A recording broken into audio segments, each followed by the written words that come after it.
Em meus artigos, mas com a evolução nem papel existe mais para o processo. Os processos agora são todos digitalizados. Aí eu atualizei a virtualização do ser humano condenado. Via de regra, o magistrado trancado em seu gabinete, ele trabalha com as informações que lhe vêm através do processo. E via de regra, ele não tem culpa, até porque não foi preparado para tal. Ele trabalha com o que os supostos especialistas, ou os intermediários, ou as provas indiretas, até a testemunhal, lhe trazem sobre aquela pessoa.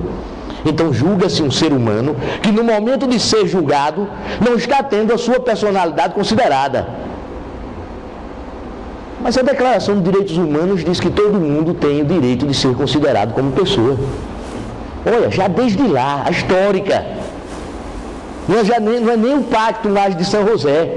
A declaração histórica no pós-guerra já dizia: todo ser humano tem direito de ser considerado como pessoa. Pessoas amam, pessoas sofrem, pessoas têm limitações, transtornos da personalidade, as antigas neuroses e até doença mental.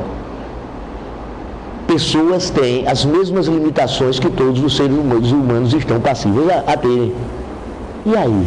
Quando a gente julga alguém apenas pelo que viu nos autos, sem o conhecimento próprio direto e muitas vezes sem o conhecimento especializado sobre aquele indivíduo, você está julgando um ser humano morto. Você está julgando um ser humano de papel. Passa a tesoura, corta, destrói a vida, manda para o cárcere. Mas vamos além. Isso decorre de quê? Primeiro, o despreparo dos julgadores. Nossas faculdades não preparam alguém para ser o responsável pela última palavra, pela última ratio em um processo. Responsável pela condição de ter salvado a sociedade de um psicopata ou destruído a vida de um inocente para a vida toda. Vocês devem sentir isso. O que se lhes passa nos bancos de faculdade, de toda a faculdade, no Brasil tudo, o que se lhes passa é muitas vezes só a doutrina dogmática morta. A tragédia humana, ela é muito esquecida. Então você vai ver o que o Capês, o que o Damásio de Jesus disse sobre aquele tipo penal. E o dogma, eu poucas vezes eu vi alguém definir dogma tão bem quanto o Hans Kelsen. Eu não gosto do Kelsen, mas eu não gosto da teoria pura do direito. Ele tem coisas boas, mas a teoria pura do direito dele, ela teve uma função histórica. Eu digo que o professor que ensina a teoria pura do direito como uma coisa viva, deveria ser algemado, condenado e encarcerado. Porque você falar uma teoria do papel morta, o direito regula comportamento, o comportamento é vida. E você não explica a morte se você não for a medicina legal. E você não explica o amor que possa levar ao sentimento de traição, ao sentimento de injusta provocação, se você não for a psicologia, se você não for a teologia. Então como é que você vai falar numa teoria pura do direito? Já tem demenciações, já existem até quem delira falando em autopoiese do direito, a partir da teoria pura, viu? Não é o Kelsen não. Aí já são os outros que começam a delirar a partir deles. Aí, autopoiese do direito, as normas se criam elas próprias. Aí já sexualizam as normas. Olha, a norma penal, eu não estou falando da norma pessoa não, viu? A norma penal, a norma civil, as normas jurídicas se procriam. Minha gente, isso é delírio demais. Por mais que você goste de psicologia criminal, de psiquiatria forense, mas o cara dizer que as normas se procriam, não existe direito puro. Porque o direito regula a vida, então a base dele é a vida. Então é hoje o período da interdisciplinaridade. Cada vez mais você precisa das disciplinas auxiliares para compreender o objeto de seu julgamento. Mas vejam que se passa muito o cargo de julgador como um grande emprego. É uma beleza, salário bom, poder, e essas coisas nos encantam. Eu já cheguei em uma época da vida e pensei em fazer concurso para juiz de direito. Estava lascado se tivesse feito, porque eu nunca tive vocação. Eu acho que eu ia passar a noite sem dormir, possivelmente já estivesse morto hoje, pensando nos inocentes que eu teria condenado, ou nos culpados que eu teria deixado solto. Não dava certo de jeito nenhum, mas eu recém-formado, Me encantei a princípio, nunca cheguei a fazer o concurso não, mas cheguei a pensar em ser julgador. Que emprego maravilhoso, 22 anos, novinho, o cara pode ser especial, ter algum problema físico, pode ser feio, careca, desdentado, mas o poder, quando chega na comarca do interior, as menininhas tudo em volta, se for homem, e se for mulher, os bons casamentos desejando, os bons partidos desejando ser esposo da juíza, que lindo. Tem uma parte interna muito pesada, ser juiz é ser representante de uma divindade, é preciso ter maturidade. Eu não estou dizendo como uns são ou outros não são. Eu estou dizendo o que é ser um bom julgador. Primeiro, é preciso conhecer vida. Eu não confio no bom juiz sem experiência de vida. Não tenho nada contra a juventude. Eu confio no bom advogado jovem. Eu confio no bom promotor jovem. Eu confio no bom técnico, delegado de polícia jovem. Mas juiz não. E eu vou dizer por quê. Juiz de direito, magistratura é sacerdócio. Imagina você, o rapaz agora, já dei o exemplo das meninas, chegou com tua namorada à noite, na boate Le Hotel, e um rapazinho jovem, com cabelo grande, bem bonitinho, passou lá a mãozinha na nádega da sua namorada. Você armou um soco, aí alguém disse, não, que é juiz de direito. Passou-se. Você tomou uma cachaça exagerada uma semana depois e vai ver que nem passou, trombou na namorada de outra pessoa, lhe processaram. Quando você senta lá, quem vai te julgar? O carinha que estava passando a mão na sua namorada. E aí? Que credibilidade de julgamento vai ter? Antigamente, os juízes eram pessoas já vividas. E aí o que era que acontecia? Não havia medo, havia respeito. A cadeira do juiz em um cinema, Sobral Pinto conta muito isso, as pessoas diziam assim, muitas vezes ele chegava lá e dizia, não, pode usar, que era cinema na época, não tinha computador. Aí diziam assim, não, em homenagem ao juiz, deixa a cadeira dele lá, ninguém senta. Porque eram os anciões das tribos antigas que representavam. Eu sustento que bem julgar é muito mais um ato de experiência de vida do que de conhecer direito. Porque eu, Raimundo Palmeira, me perdoem, viu? Não estou fazendo aqui uma apologia contra a juventude, não. Eu não estou fazendo, não. Eu acho que vocês, os jovens, podem ser brilhantes. E um ou outro consegue superar a fase hormonal do pós-adolescência. E o pós-adolescência vai até a média idade, a meia idade, até os 30. Aqui quase não tem ninguém da minha, tem alguns da minha idade. Então se lembra que a gente, aos 23 anos, talvez condenasse um inocente para aparecer na televisão para as garotinhas acharem a gente quente. Hoje a gente não fazia isso.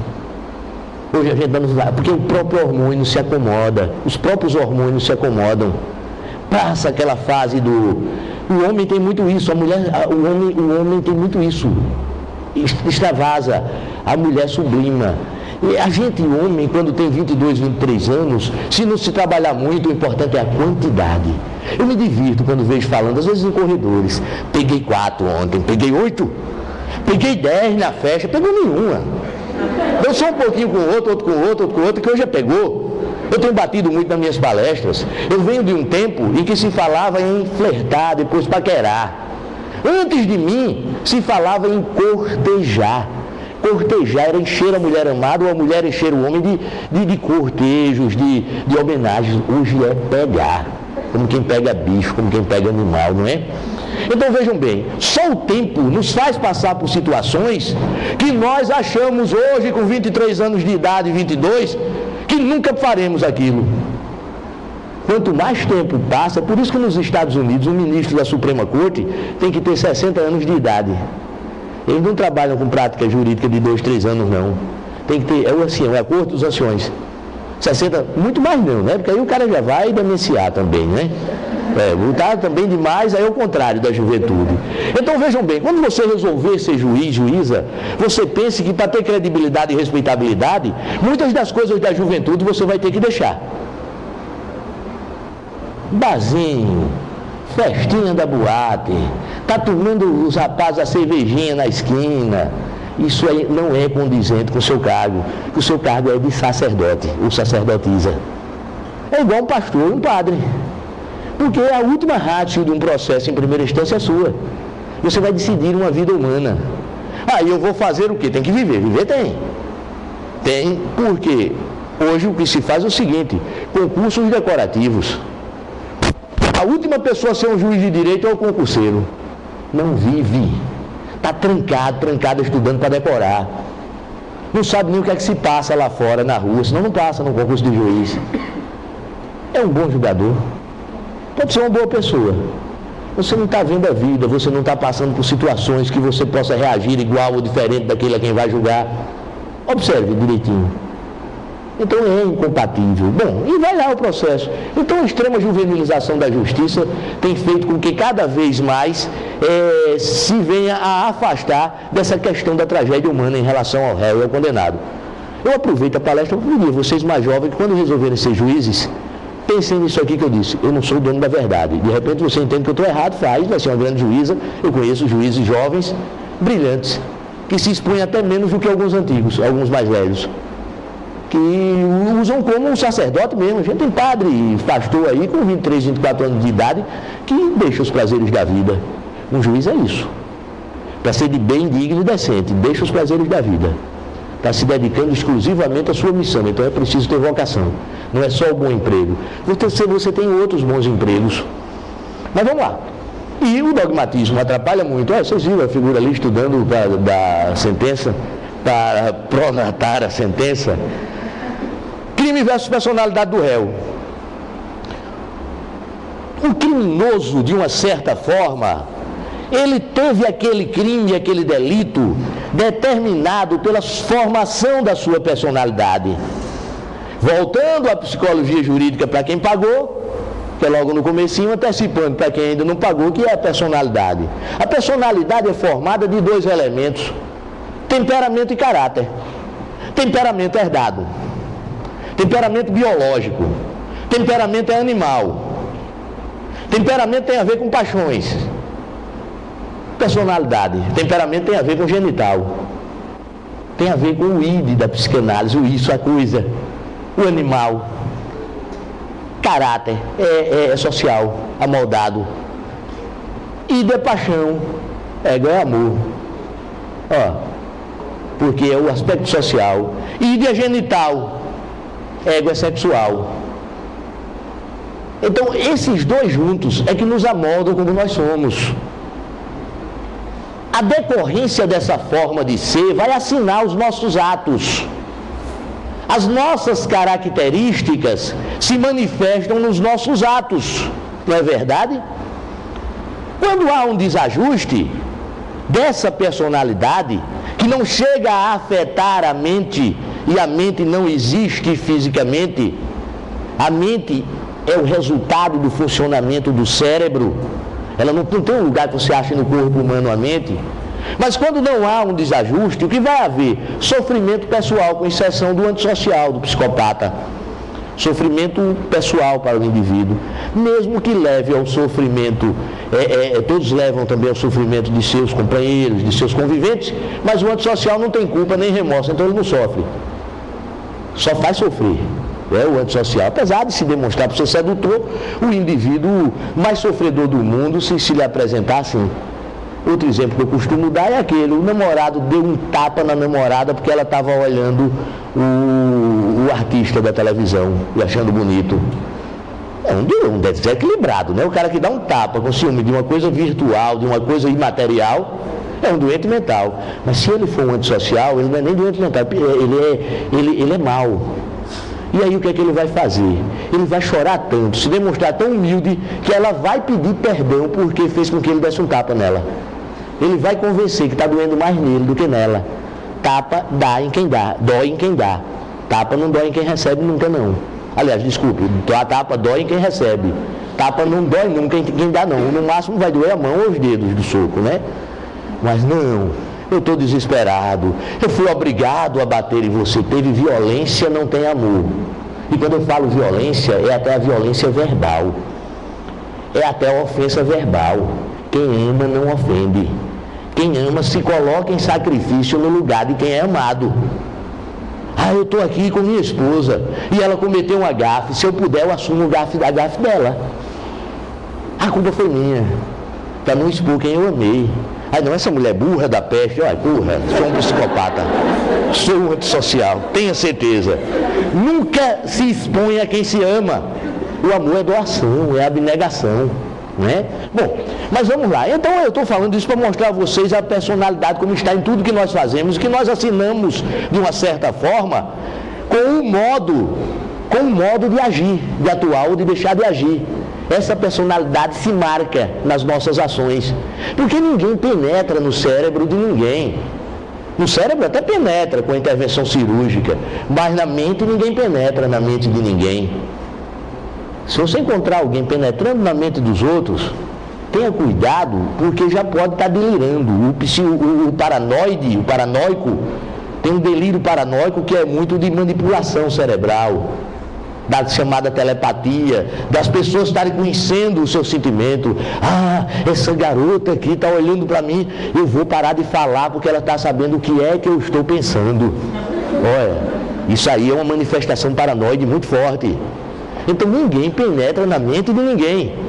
O que a gente vai ver, a gente vai ler essa personalidade através dos atos do indivíduo, da conduta, do comportamento, da exteriorização do que pensa. Aí a gente sabe mais ou menos quem é. Não, o indivíduo, outro dia desse, eu estava conversando com um amigo, a gente falando sobre animais, eu gosto muito de animal. Eu tenho uma secretária no escritório que é doente por animal. Pega os bichinhos da rua para criar. O meu pessoal todo no escritório adora animais. E chega um colega meu, um cara assim, um cara de bem. Um cara tranquilo, solidário com a tragédia humana. Aí a gente falando de um bichinho que arranhou alguém. Aí ele fez, na casa da minha prima tinha um gato que não podia me ver. Que o gato se armava para me morder.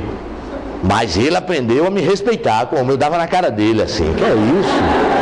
Isso é um traço horrível para uma pessoa. E eu me preocupei muito, sabe, com um colega, e disse a ele, rapaz, você é um cara de bem, mas cuidado com esse traço de tá maltratando aquele que é submisso a gente, né? Que é submisso desnecessariamente. O pobre do gato eu acho que tinha medo, porque ele era muito feio, aí se armava para correr, né? Então vamos lá.